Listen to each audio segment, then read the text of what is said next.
नमस्कार दोस्तों, आज हम बात करेंगे निफ्टी और बैंक निफ्टी के बारे में। समझेंगे मार्केट में कल 13 फरवरी 2024 को किस तरीके से मार्केट में हमें कामकाज करना है, और साथ ही साथ चलते हैं हम अपने टेलीग्राम चैनल पर और देखते हैं कि आज हमने किस तरीके से मार्केट में काम किया। और यहां हम देखेंगे कि टेलीग्राम ग्रुप पर हमने किस तरीके से कामकाज किया। जो कॉल्स हमने दी, देखिए 100 रुपए की कॉल्स 260 रुपए तक गई। और सबसे अच्छी बात कि जब हम कोई पर्टिकुलर ट्रेड आपको देते हैं तो उसमें एक लॉजिक शामिल होता है। बिना लॉजिक के किसी भी ट्रेड पर काम नहीं किया जाता। यहां देखिए डॉक्टर रेड्डी का जो मैंने कॉल दिया था 6200, कॉल 210 रुपए से लेना था। उसका एसएल था तकरीबन, मैं बताता हूं आपको, इसका एसएल था 165 रुपए। आप यकीन नहीं मानेंगे, 165 रुपए 50 पैसे से मार्केट घुमा और फिर आपको अच्छे खासे टारगेट देखने के लिए मिले। ये 250 रुपए के आसपास तक मार्केट ने मूव किया। बहुत अच्छा प्रॉफिट इसमें देखने के लिए मिला। तो इस तरीके से हम बहुत ही तसल्ली बख्श, जब मार्केट हमारे सेटअप पे आता है तभी हम काम करते हैं, अदरवाइज आराम से मार्केट के चार्ट को देखना ज्यादा पसंद करते हैं। फ्राइडे की वीडियो पर अगर आपने नोटिस किया होगा तो हमने फ्राइडे के वीडियो वाले दिन आज बता दिया था कि मार्केट में एक अच्छी खासी गिरावट होने के आसार हैं।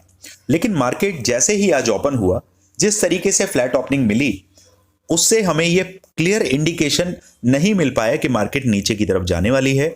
और हमने एक कॉल का ट्रेड इनिशिएट किया जिसका एसएल हिट हुआ। उसके बाद मार्केट के अंदर सेटअप मिलने में या फिर दूसरा ट्रेड लेने में आपका कॉन्फिडेंस बहुत हिल जाता है। आप बहुत सोच समझ के उस ट्रेड को इनिशिएट करते हैं। जब तक मार्केट हमारे हिसाब से हमारे सेटअप पे नहीं आ जाता, उससे पहले हम ट्रेड करना बिल्कुल भी कोशिश नहीं करते हैं।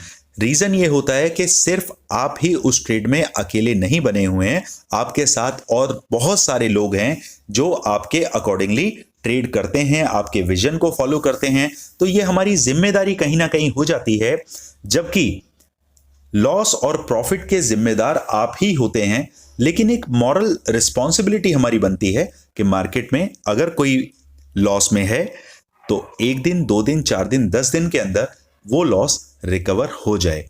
उसके लिए आपको थोड़ा पेशेंटली बैठना पड़ेगा, चीजों को समझना पड़ेगा। रिवेंज ट्रेडिंग को फॉलो नहीं करना है, और जिस सेटअप पर हम आपको ट्रेड दें उस ट्रेड को लीजिए। एसएल आया है तो एसएल को एक्सेप्ट करिए। प्रॉफिट की तरफ जा रहे हैं तो फर्स्ट टारगेट पर अपने 50% ट्रेड को, क्वांटिटी को बुक करें। बची हुई क्वांटिटी को सेकंड टारगेट के लिए आगे बढ़ाएं। ज्यादातर जितने भी रिटेल ट्रेडर हैं वो अपने फर्स्ट प्रॉफिट पर ही बुकिंग कर लेते हैं, जो कि एक अच्छी बात होती है। जैसे जैसे आप एक्सपीरियंस होते जाएंगे, आपका एक्सपीरियंस आपको आता जाएगा, एक्सपीरियंस होल्डर आप हो जाएंगे, देन उसके बाद चीजें आपके लिए और आसान होती जाएंगी। लेकिन आपको एक समझने की जरूरत है कि मार्केट में हमारे बहुत सारे ऐसे क्लाइंट्स हैं जो 10 लाख, 20 लाख, 50 लाख रुपए से ट्रेडिंग करते हैं, हमारे विजन को फॉलो करते हैं। लेकिन कई बार अगर 2 लाख, 4 लाख का लॉस हो भी जाता है तो आपको मार्केट में ये समझना पड़ेगा कि मार्केट अगर लेना जानती है तो मार्केट आपको प्रॉफिट देना भी जानती है। डिपेंड करता है कि आप उस सेटअप का वेट करें, पेशेंटली काम करें, तभी मार्केट में आप एक अच्छा खासा प्रॉफिट निकाल पाते हैं।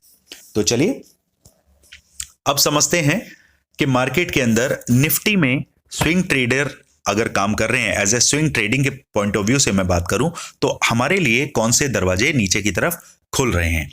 तो यहां समझते हैं कि फरवरी में हमें नीचे की तरफ कौन से टारगेट देखने के लिए मिल सकते हैं।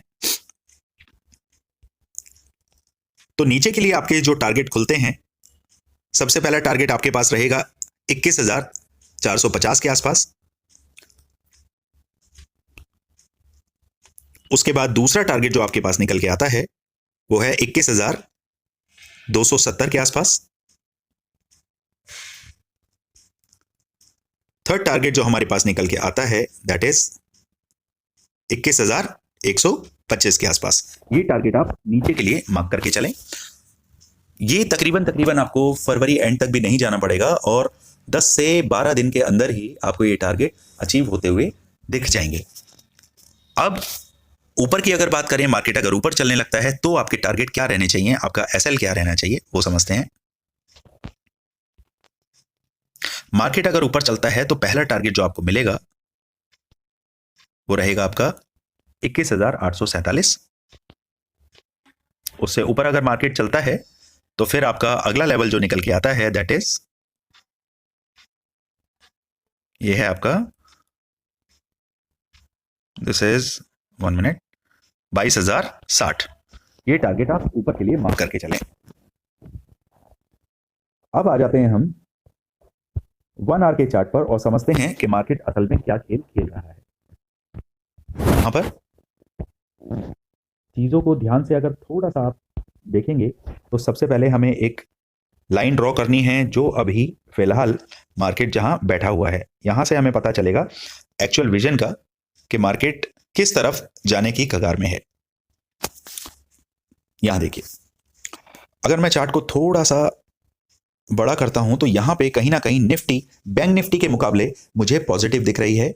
उसका रीजन क्या है कि मार्केट में पिछले दिनों की कैंडल्स को अगर देखेंगे, अगर मैं मंडे की कैंडल को देखता हूं तो मंडे की कैंडल, 1 मिनट, हम चलते हैं 1 डे के चार्ट पर और यहां पे कैंडल्स के पॉइंट ऑफ व्यू से भी कुछ चीजें मैं आपको बताना चाहता हूं। यहां देखिए, अगर बात करें थर्सडे की कैंडल के बारे में तो इसकी जो क्लोजिंग आई 21,717, फिर उसके बाद नेक्स्ट क्लोजिंग जो आपको मिली फ्राइडे वाली कैंडल की वो मिली आपको 21,782 और आज जो आपको क्लोजिंग मिली 21,616। लेकिन इसके साथ साथ अगर आप थोड़ा सा पीछे जाएंगे और यहां जाके देखें, आप, मैं बात कर रहा हूं ट्यूसडे 30 जनवरी की कैंडल, जबकि इसकी क्लोजिंग 21,522 पर आई है, उसके बावजूद भी मार्केट ओपन हुआ 21,487 के आसपास, बहुत ही लिटिल बिट 20-30 पॉइंट के आसपास ओपन होने के बाद मार्केट ने फाइनली जो क्लोजिंग दी 21,725, यानी कि 200 पॉइंट का मूव मार्केट में देखने के लिए मिला। अगर मैं इस ट्रिगर, ये जो लेवल हमने निकाला है 21,616 का जो लेवल है, रेड कलर लाइन जो आप देख रहे हैं, अगर कल गैप डाउन ओपन होता है तो गैप डाउन ओपन होने के बाद पॉसिबिलिटी है अगर बैंक निफ्टी धराशाही नहीं हुआ तो मार्केट वापस से इस रेंज में तकरीबन 21,700 के आसपास आपको देखने के लिए मिल सकता है। मार्क माय वर्ड्स, मार्केट आपको कल हो सकता है, अगर मार्केट कल हल्का गैप डाउन ओपन होके ऊपर की तरफ चलने लगा और बैंक्स कंपोनेंट जो निफ्टी 50 के भी कंपोनेंट्स हैं और बैंक निफ्टी ने सपोर्ट किया तो मार्केट वापस आपको 21,700 की तरफ भी देखने के लिए मिल सकता है। तो इस बात का ध्यान रखिएगा और 1 आवर के चार्ट पर चलकर हम चीजों को और थोड़ा क्लैरिफाई करने की कोशिश करते हैं। इंट्राडे जो हमारे व्यूअर्स हैं उनके लिए लेवल्स क्या होने चाहिए उन्हें समझिए। सपोज करिए मार्केट कंडीशन नंबर 1, अगर मार्केट गैप डाउन ओपन होता है और गैप डाउन ओपन होने के बाद आधे घंटे के अंदर यानी कि 9:45 के अंदर ही मार्केट 21,616 के आसपास आपको देखने के लिए मिलता है, तो फिर हम ऊपर की तरफ के ट्रेड के टारगेट हम डिसाइड कर सकते हैं। अगर मार्केट 21,616 से ऊपर आता है और 15 मिनट की एक कैंडल ऊपर आपकी क्लोज होती है तो हमारा पहला टारगेट जो रहेगा वो रहेगा आपका 21,730 और उसके बाद अगला टारगेट जो रहेगा वो रहेगा 21,847 या 850 के आसपास। ये टारगेट आप ऊपर की तरफ मार्क करके चलें। सिनेरियो नंबर 2, मार्केट अगर फ्लैट ओपन होता है, अगर फ्लैट ओपन होके ऊपर की तरफ चलता है तो टारगेट हमारे सेम रहेंगे। पहला टारगेट आपका रहेगा 21,730 के आसपास और दूसरा टारगेट रहेगा 21,850। अगर मार्केट फ्लैट ओपन होकर नीचे की तरफ चलने लगता है तो आपके पास जो पहला टारगेट आएगा वो आएगा 21,540 के आसपास और दूसरा टारगेट आएगा 21,450 के आसपास। ये दो टारगेट आप नीचे की तरफ मार्क करके चलें। सिनेरियो नंबर 3, अगर मार्केट गैप अप ओपन होता है, जिसकी पॉसिबिलिटी मुझे 5-10% ही लग रही है, बट मार्केट है, कुछ भी हो सकता है। रात में अगर यूएस मार्केट में एक बूम आ जाए, एक ऊपर की तरफ उछाल आ जाए तो कल मार्केट गैप अप भी दिखाई दे सकता है। तो अगर मार्केट गैप अप ओपन होता है और कहीं आपको 21,734 से ऊपर की तरफ चलने लगता है तो पहला टारगेट आपका रहेगा 21,850 और दूसरा टारगेट मेरे पास निकल के आएगा 21,900। 1 मिनट दोस्तों, दैट इज 21,970 के आसपास। ये लेवल आप नोट करके चलें। निफ्टी के बाद अब चलते हैं हम बैंक निफ्टी की तरफ। बैंक निफ्टी में मामला कुछ ज्यादा वीक है और ये वीक मामला बहुत सारी चीजों को दर्शाता है। थोड़ा सा हम चार्ट को छोटा करेंगे और देखेंगे कि मार्केट, यहां देखिए वन डे के चार्ट पर चल के समझते हैं। अगर मैं थोड़ा सा पीछे जाके आपको, ये हमारी वन डे की कैंडल है 1 दिसंबर 2023। यहां पर मार्केट ने खूब कोशिश करी, लेकिन क्लोजिंग आज की क्लोजिंग से नीचे ही आपको देखने के लिए मिली क्योंकि मार्केट लाइव मार्केट में इसको क्रॉस नहीं कर पा रही थी। अगले दिन मार्केट ने गैप अप ओपन होके इस लेवल को तोड़ दिया। बिकॉज ऑफ ऑप्शन चेन में बायर्स और सेलर्स, यानी कि पुट राइटर और कॉल राइटर, दोनों की टग वॉर बहुत सॉलिड जब होती है तो वहां पे मार्केट डिसाइड नहीं कर पाता कि किस तरफ चलना है। फिर मार्केट क्लोजिंग जो है वो उस सेंटर लाइन से, जहां पे ऊपर आपके बैठे हुए हैं कॉल राइटर, नीचे बैठे हुए हैं आपके पुट राइटर, वहां पर मार्केट सेंटर में कंसोलिडेट साइडवेज होके क्लोज हो जाता है। अगले दिन मार्केट को जिस तरफ भी मूव करना है एज पर ऑपरेटर्स, एफआईआईस, उनके सेलिंग और बाइंग के पॉइंट ऑफ व्यू से मार्केट वहां खुलता है। अब यहां पर ये लेवल जब हमारे लिए इतना इंपॉर्टेंट हो गया तो उसके बाद देखिए, अब वेडनेसडे 24 जनवरी का कैंडल देखिए। ये कैंडल मार्केट ने इससे ऊपर क्लोजिंग दी और इसने क्लोजिंग दी है 45,082। आज की क्लोजिंग कितनी है आपकी? 44,882 के आसपास, यानी मार्केट इससे ऊपर गई, उससे ऊपर गई। फिर मार्केट अगले दिन ओपन हुई 45,057 के आसपास, ऑलमोस्ट फ्लैट जाने के बाद मार्केट ने हाई लगाया 45,139 का, तकरीबन 120 पॉइंट के आसपास। उसके बाद वापस मार्केट इस लाइन के नीचे क्लोज हुई। ये लाइन आपके लिए इतनी ज्यादा इंपॉर्टेंट इसलिए हो जाती है क्योंकि वन डे के चार्ट पर आज की क्लोजिंग फाइनली इस लाइन के 44,882, या मोटा मोटी बात करूं 44,900 के नीचे आपको क्लोजिंग देखने के लिए मिली है। आप थर्सडे की कैंडल देखिए, क्लोजिंग मिली 45,022, 45,012। फ्राइडे की कैंडल देखिए, क्लोजिंग मिली 45,634। आज की कैंडल देखिए, दोनों ही कैंडल की क्लोजिंग के नीचे मार्केट ने आज क्लोजिंग दी है 44,882 पे, जो कि क्लियर इंडिकेट करती है कि मार्केट में बैंक निफ्टी के अंदर गिरावट बहुत सॉलिड हो रही है। और अब हम बात करेंगे स्विंग ट्रेडिंग के पॉइंट ऑफ व्यू से कि हमारे पास कौन कौन से लेवल निकल के आते हैं। तो अब लेवल्स को हम मार्क करते हैं। तो हमारे पास जो लेवल निकल के आ रहा है दैट इज 44,000, ये लेवल है आपका 44,420 के आसपास। इसे आप मार्क करें, 44,420 ये नीचे का लेवल है जो स्विंग ट्रेडिंग के पॉइंट ऑफ व्यू से और इंट्राडे के बेसिस से भी, क्योंकि बैंक निफ्टी में जब वॉलेटिलिटी इतनी सॉलिड होती है तो आपको स्विंग ट्रेडिंग का टारगेट लेकर चलेंगे, बट इंट्राडे में ही आपको वो कवर हो जाता है। 44,420 नेक्स्ट टारगेट जो हमारा रहेगा नीचे की तरफ वो देखते हैं, दैट इज 43,000,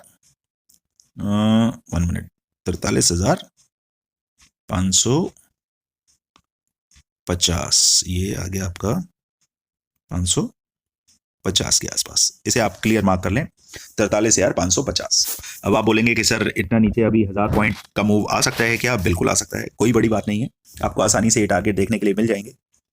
जिस तरीके से पीएसयूज ये सब धराशायी हो रहे हैं, एचडीएफसी बैंक में आज जो मार्केट में इतना लीड किया है उसने मार्केट को गिराने में, पॉसिबिलिटी निफ्टी ने पूरी कोशिश करी मार्केट को आज संभालने की, लेकिन जैसे ही बैंक निफ्टी नीचे धराशायी होता चला गया तो फिर निफ्टी भी उसके साथ खिसता चला गया और मार्केट में नीचे आ गया। तो ये पॉसिबिलिटी है कि आपको फरवरी मंथ के अंदर एक अच्छी खासी 1000-1500 पॉइंट की गिरावट देखने के लिए मिल सकती है। अब चलते हैं, अगर आप मार्केट को सेल कर रहे हैं तो आपके पास सेलिंग जोन क्या होना चाहिए? देखिए 45,882 पर मार्केट अभी बैठा है, 45,500 ऊपर की तरफ थोड़ा सा मूव करते हैं और इसको समझते हैं। देखिए नीचे के लेवल आपने स्विंग ट्रेडिंग में समझ लिए, अब ऊपर के लेवल्स को आपको समझना जरूरी है। यहां आ जाते हैं हम और इस लेवल का हम निकाल लेते हैं एक, चलिए 45,000, ये आ गए हम 45,500 पे, इसको हम मार्क करते हैं ग्रीन। तो यहां से बाइंग जो हमारी बनेगी वो बनेगी आपकी 45,500 के ऊपर। अगर मार्केट, देखिए ये जोन जो है ये तो है आपका 45,500 का जोन, जहां से मार्केट ऊपर की तरफ जब चलना स्टार्ट होगी तो एक हमें और इसमें लेवल देना पड़ेगा जो आपको नो ट्रेडिंग जोन के पॉइंट ऑफ व्यू से समझाएगा। तो ये आ गया हमारा नो ट्रेडिंग जोन। ये दोनों ग्रीन कैंडल के बीच में 150 पॉइंट का गैप है। तो आपको इन 150 पॉइंट के अंदर मार्केट को ट्रेड नहीं करना है।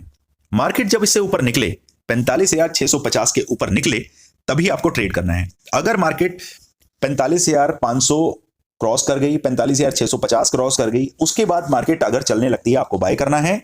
और स्टॉप लॉस क्या रहेगा इसमें? आपका स्टॉप लॉस रहेगा 45,500 का। क्या समझे? स्टॉप लॉस रहेगा आपका 45,500 का। और ऊपर के टारगेट आपको क्या देखने के लिए मिल सकते हैं?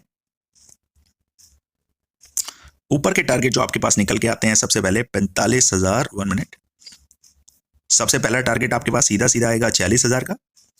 और उसके बाद जो अगला टारगेट, स्विंग ट्रेडिंग के पॉइंट ऑफ व्यू से ये लेवल्स हैं, प्लीज इन्हें मार्क करें। अभी हम चलेंगे इंट्राडे लेवल्स के लिए, और ये अगला लेवल है 46,300। ये लेवल आप मार्क करके चलिए। और ये दोनों जो हैं ये हैं आपके नो ट्रेडिंग जोन। इन्हें हम नो ट्रेडिंग जोन के पॉइंट ऑफ व्यू से हम लगा देते हैं, दिस वन। ये सभी लेवल बहुत ध्यान से आप लिखिए, डायरी में नोट करिए, अपने चार्ट पे लगाइए, तभी आप ढंग से चीजों को समझ पाएंगे। अब आ जाते हैं हम 15 मिनट के चार्ट पर, और इंट्राडे बेसिस पर देखते हैं कि मार्केट हमें क्या समझाने की कोशिश कर रहा है। यहां देखते हैं। अभी देखिए मार्केट का जो रेजिस्टेंस है एग्जैक्टली यही है जहां मार्केट अभी क्लोज हुआ है। कंडीशन नंबर 1, मार्केट अगर फ्लैट ओपन होता है और ऊपर की तरफ चलता है तो वेट कीजिए जब तक मार्केट, ये लेवल है आपका 45,050, मार्केट 45,050 को क्रॉस होने दीजिए। उसके बाद जो पहला टारगेट आपको मिलेगा वो मिलेगा 45,350 का, और उसके बाद दूसरा टारगेट जो आपके पास आएगा वो आएगा 45,500 का। ये दो टारगेट आपके फ्लैट ओपनिंग के केस में, अगर मार्केट ऊपर चलता है तब है। फ्लैट ओपनिंग के लिए मार्केट नीचे की तरफ आ गया तो आपको वेट करना है और इस लेवल को टूटने देना है, दैट इज 44,780। ये टूटते ही आपके पास पहला टारगेट जो मिलेगा वो मिलेगा 44,627 का, और उसके बाद दूसरा टारगेट जो आपको मिलेगा वो मिलेगा 44,450 का। ये लेवल आप नीचे की तरफ मार्क करते हैं। फ्लैट के केस में आपको दोनों कंडीशन मैंने समझा दी। अब है आपकी गैप अप की कंडीशन। अगर मार्केट गैप अप ओपन होता है और कहीं आपको 45,300 के आसपास मिलता है, वेट कीजिए, मार्केट को ऊपर चलने दीजिए। अगर मार्केट 45,350 से ऊपर 15 मिनट की कैंडल क्लोज करता है तो आपके पास पहला टारगेट रहेगा 45,500 का। उससे ऊपर चले तो दूसरा टारगेट है 45,650 का। कोशिश करिएगा कि मार्केट 45,500 पे जब आए तो उसके बाद एक आप कॉन्ट्रा ट्रेड खेल सकते हैं और सीधे सीधे आपको जो पहला टारगेट मिलेगा वो मिलेगा 45,050 का। अब बात करते हैं कि मार्केट गैप डाउन ओपन होता है। अगर मार्केट गैप डाउन ओपन होता है और कहीं आपको 44,640 के आसपास मार्केट आपको मिलता है तो वेट कीजिए।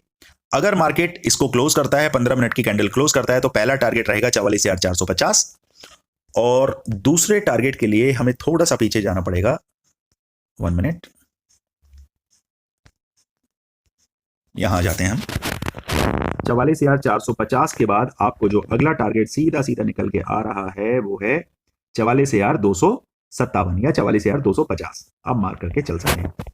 ज्यादा बड़े टारगेट की उम्मीद ना करके हम छोटे छोटे टारगेट्स को लेते रहें, बुक करते चलें, तो हम अपने कैपिटल को और प्रॉफिट को दोनों को ही सेव कर पाएंगे।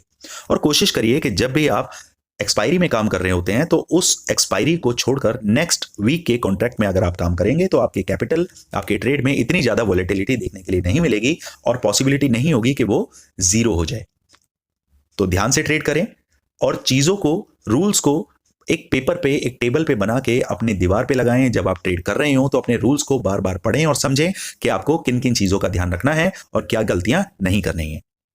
चलिए दोस्तों, मिलते हैं कल मार्केट में। Thank you so much.